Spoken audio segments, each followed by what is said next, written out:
Well, good Wednesday morning, everyone. We have such an interesting show for you today Diane and I were on our 50th anniversary trip to Texas, and I filmed this show back in May of 21.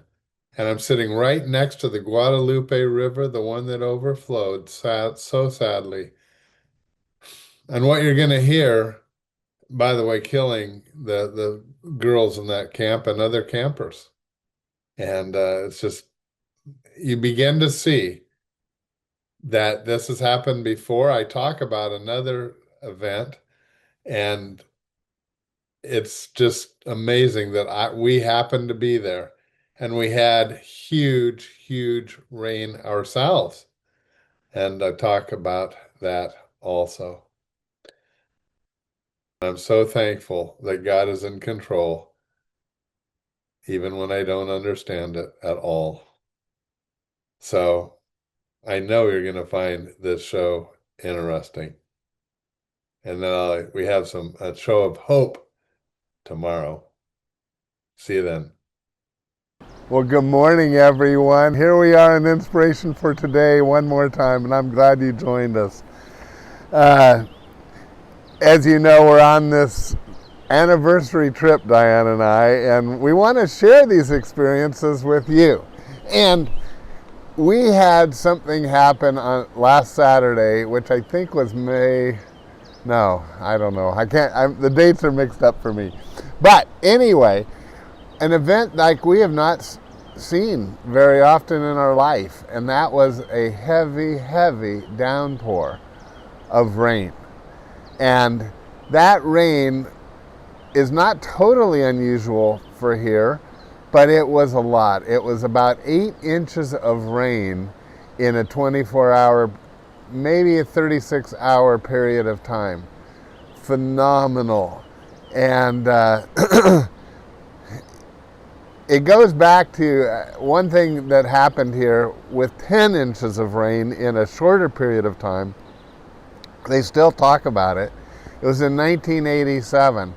And this river behind me is called the Guadalupe River. And further on down the river, there was a church camp going on, and make a long story short, that camp was filled with children, and they were from a Baptist church in Dallas. And long story short, they tried to get the kids out from the flash flood that was coming from upriver to downriver, and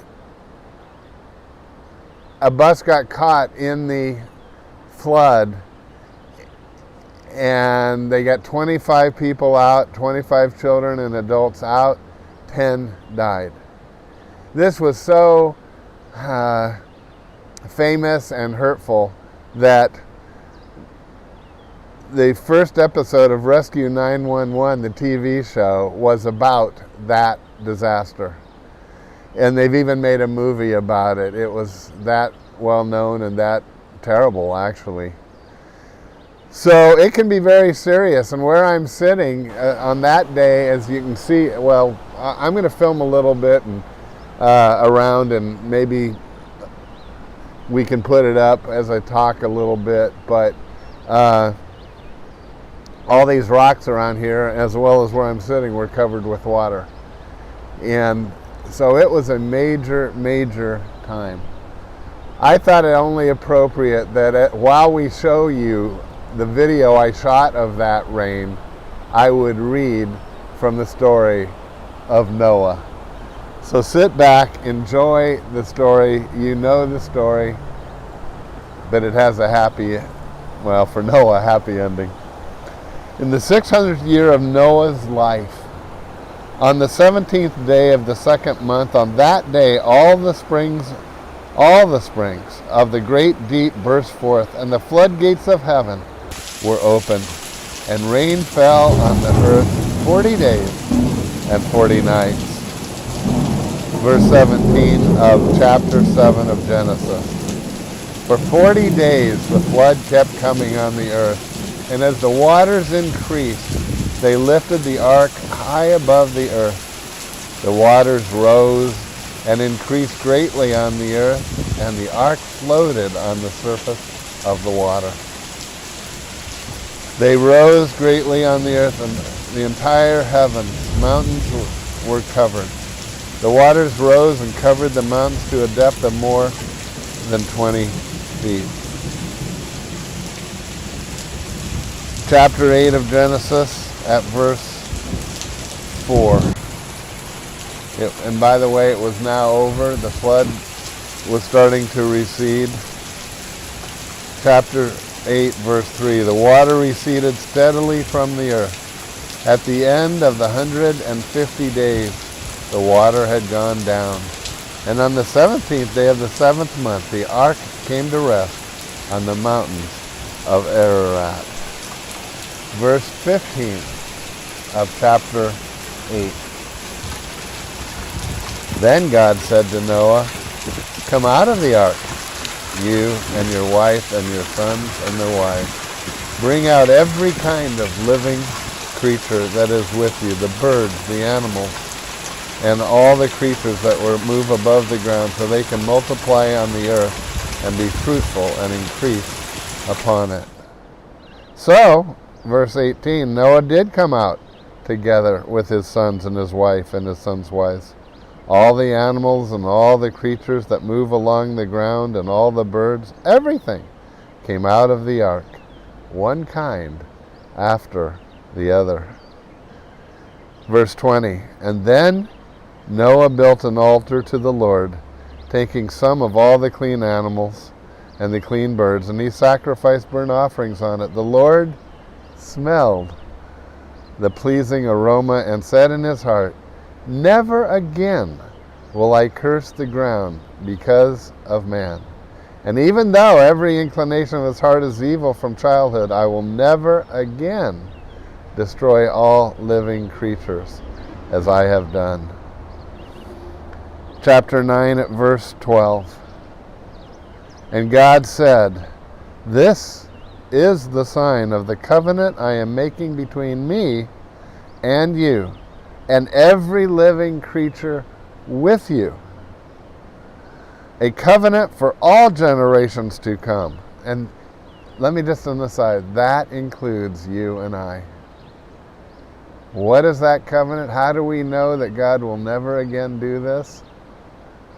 Verse 13, chapter 9. "I have set my rainbow in the clouds, and it will be the sign of the covenant between me and the earth. And whenever I bring clouds over the earth and a rainbow appears in my clouds, I will remember my covenant between me and you and all living creatures of every kind. Never again will the waters become a flood to destroy all life. Whenever the rainbow appears in the clouds, I will see it and remember the everlasting covenant between God and all the living creatures on every kind of the earth." So God said to Noah, "This is the sign of my covenant I have established between me and all life on earth." Isn't that something, that when that huge, huge rain we endured that day, God gave us that same sign that he gave Noah. That beautiful, beautiful rainbow. I've never seen a bigger, brighter rainbow in all my life than that. That was absolutely amazing. God is so good, and the next time you see a rainbow, don't just enjoy the rainbow. Say in a prayer, "Lord, thank you. Thank you, God,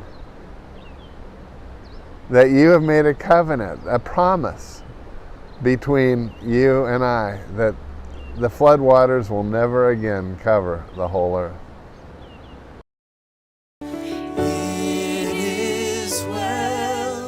It is well with my soul.